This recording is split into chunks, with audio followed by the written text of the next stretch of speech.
En 1992, cuando trabajaba de cámara para una cadena de noticias filmando los disturbios raciales de Los Ángeles, me pregunté, ¿cómo es posible que la sociedad haya llegado a estos niveles de odio?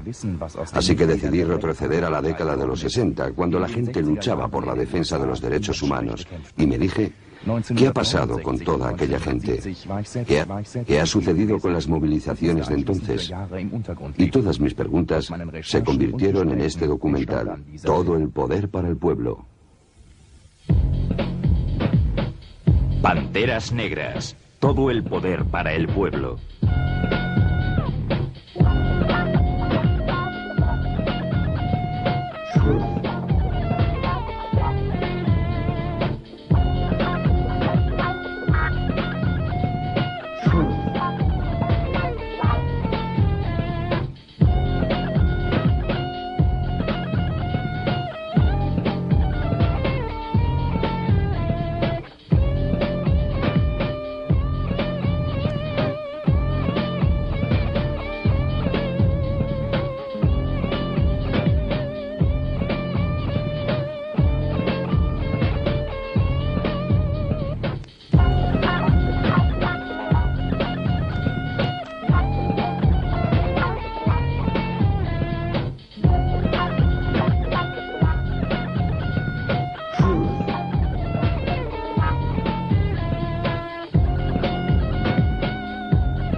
La realidad es que en Estados Unidos actualmente existen más barrios de chabolas de negros que lo que había hace 20 años.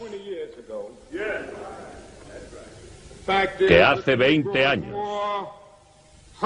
El hecho es que, especialmente en las escuelas del norte del país, existe más segregación racial ahora que la que había en 1954, cuando el Tribunal Supremo pronunció una sentencia que declaraba ilegal la segregación. Esta es la cruda realidad. Con el fin de intentar solucionar estos problemas, debemos alzar nuestra voz. Tenemos que organizarnos. Tenemos que hacer movilizaciones y estamos obligados a empezar a trabajar ya para resolver estos problemas.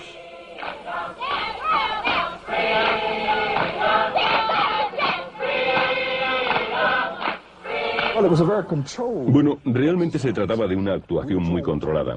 Se nos decía a qué hora debíamos acudir a la ciudad, dónde podíamos o no salir a manifestarnos, el tipo de pancartas que debíamos llevar. Los portavoces llevaban las consignas aprendidas. Cuando se decía marcha sobre Washington, tenías la sensación de que la gente acudiría con rabia, deseosa de hacer algo. El final siempre era la misma frase del Dr. King: he tenido un sueño. Todo el mundo aplaudía a rabiar. Yo me sentía bastante triste porque para mí era un sueño vacío de contenido. América ha extendido a la población negra de los Estados Unidos un cheque falso, un cheque sin fondos.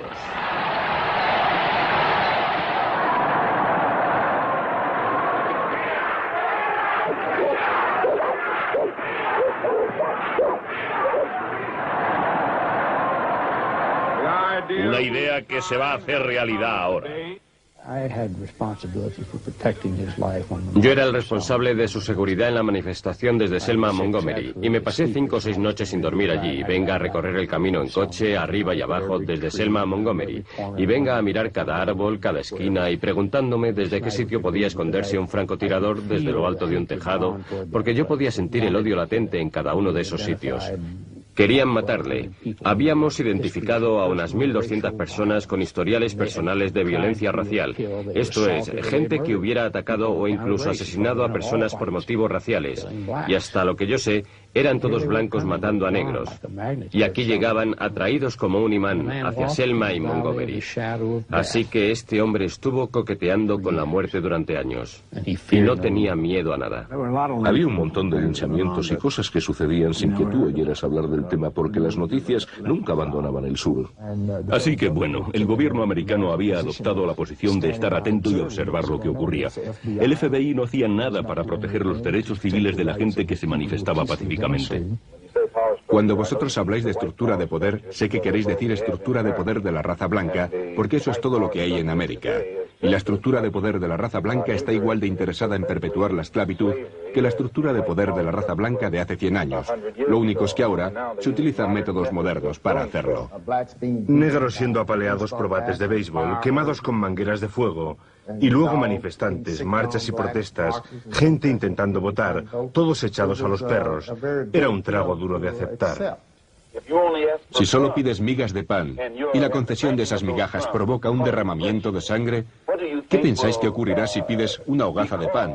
O un horno donde fabricar tu propio pan.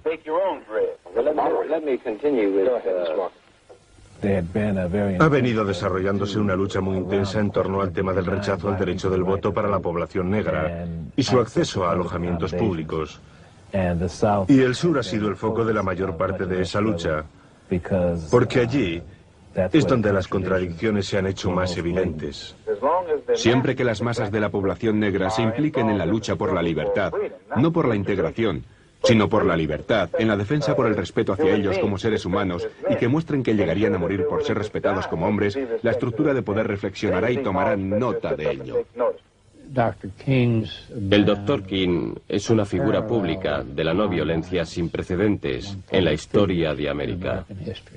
Y estudió la no violencia. Estudió a Gandhi, a Tolstoy, a Thoreau. Y absorbió sus puntos de vista. Y llegó a la conclusión de que ese era el único modo de actuar que evitara nuestra propia destrucción. Él fue consciente de Hiroshima, de nuestros gastos en armas de destrucción masiva, y cómo se mataba a la gente, cómo desmembraban sus cuerpos, y toda la miseria que esto conlleva. Él podía advertir el incremento de los índices de criminalidad. Sabía que no podíamos seguir de esta manera, y así defendió nuestra causa. Hoover creyó que una forma de silenciar a Martin Luther King era invitarle a su despacho. J. Edgar Hoover declaró que Martin Luther King era un mentiroso. Y Martin Luther King le acusó a él de ser racista en la selección de sus agentes del FBI. Así que Martin Luther King dijo, bueno, vale, iré a Washington y pondré las cosas en claro con él. Seguro que le hago rectificar y se disculpa conmigo. Y entonces se fue a ver a J. Edgar Hoover, bajaron juntos al hall y se encaminaron al despacho para hablar. Cuando pregunté por él, me dijeron que Martin Luther King había salido por la puerta trasera y abandonado la reunión. Algo había impresionado a Martin Luther King, porque llegué a la conclusión que al terminar la rueda de prensa, él contó a los periodistas que tenía la sensación de que Hoover era un gran hombre. Se creía que J. Edgar Hoover tenía en su poder unas cuantas cintas con grabaciones de experiencias de Martin Luther King con mujeres, que el mismo Martin Luther King estaba horrorizado con ello y que Hoover había conseguido su propósito de derribar la imagen de Martin Luther King para siempre. Martin Luther King, pobrecito, está bajo la influencia de los zorros. Debería decir bajo el control de los zorros. Y ha sido utilizado por los zorros para conducir a las pobres ovejas directamente al matadero. Malcolm no tenía miedo de decir la verdad, y él suponía un aviso para todo el mundo en general. Creo que incluso algunos blancos comenzaron a ver las cosas de diferente forma. Existen muchos blancos que están intentando resolver el problema, pero nunca los descubriréis bajo la etiqueta de los liberales. Aquella persona, aquel blanco que ves que se llama a sí mismo liberal, es la cosa más peligrosa de todo el hemisferio occidental. Es el más falso. Es como un zorro. Y un zorro es casi siempre más peligroso en el bosque que el lobo. Tú puedes advertir la llegada de un lobo. Sabes lo que está tramando. Y el zorro te engañará. Ellos lanzaron falsas acusaciones a Malcolm X de ser violento, que él mismo negó. Lo que él enseñaba era defensa personal. Y defensa personal no quiere decir salir y atacar a alguien, sino que tienes el derecho de defenderte por todos los medios a tu alcance, si tienes precisamente esa posibilidad de hacerlo.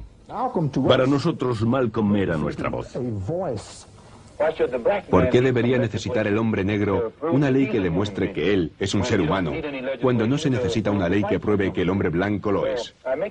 Así que me permito incidir en este punto, porque, volviendo a mi declaración inicial, que constituye lo más destacado del programa, nunca se va a conseguir una libertad real y verdadero reconocimiento entre la población negra y blanca de este país sin destruir el propio país, sin destruir el sistema político actual, sin destruir el presente sistema económico, sin reescribir por completo la Constitución. Sería la destrucción completa de todo lo que en teoría América apoya, antes de que un hombre blanco de este país reconozca a un hombre negro como alguien de su mismo nivel. Algunos dirigentes del gobierno y líderes revolucionarios le escucharon y se convencieron de que existía un problema legítimo, un problema de derechos humanos que sufría la población negra de Estados Unidos, que había sido tapado y encubierto por completo. Él odiaba todo lo que la gente decente debiera odiar. Él odiaba el racismo, la hipocresía y la opresión, y la tiranía de los que ejercían el poder. Y bueno, él tenía devoción por la humanidad. Pero claro, la humanidad de este país, a causa del racismo, no era el tipo de humanidad que nadie pudiera creer. Tenía que haber sido una sociedad que se transformara por completo. Yo personalmente me uniría a cualquiera, no importa el color de su piel, siempre que quisiera cambiar esta situación miserable que existe en la Tierra.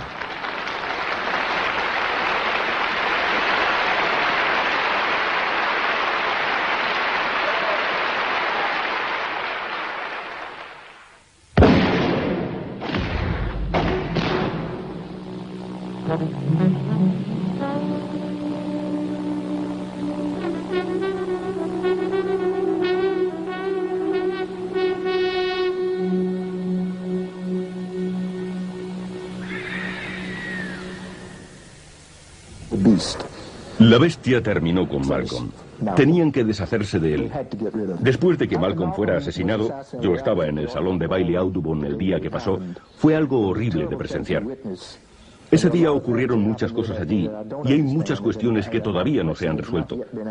La gente todavía está intentando esclarecer, descifrar lo que ocurrió realmente y quién fue el auténtico responsable, haciendo un seguimiento de los participantes del acto. Sabemos que el gobierno de Estados Unidos lo planeó todo, organizó el complot y se sirvió del mundo islámico y de la propia gente de Malcolm para derribarle. Yo descubrí más tarde, después de investigarlo, que James Roberts estaba en el escenario cuando Malcolm X fue asesinado, que era un detective condecorado con una insignia de oro. Si tienes que definir lo que es un guardaespaldas, es eso sin ninguna duda. Tú guardas las espaldas de alguien con tu propio cuerpo, y eso es lo que te hace ser un guardaespaldas. Así que ahora díganme, ¿cómo es posible que de toda la gente que estaba allí nadie saltara para ponerse delante de las balas?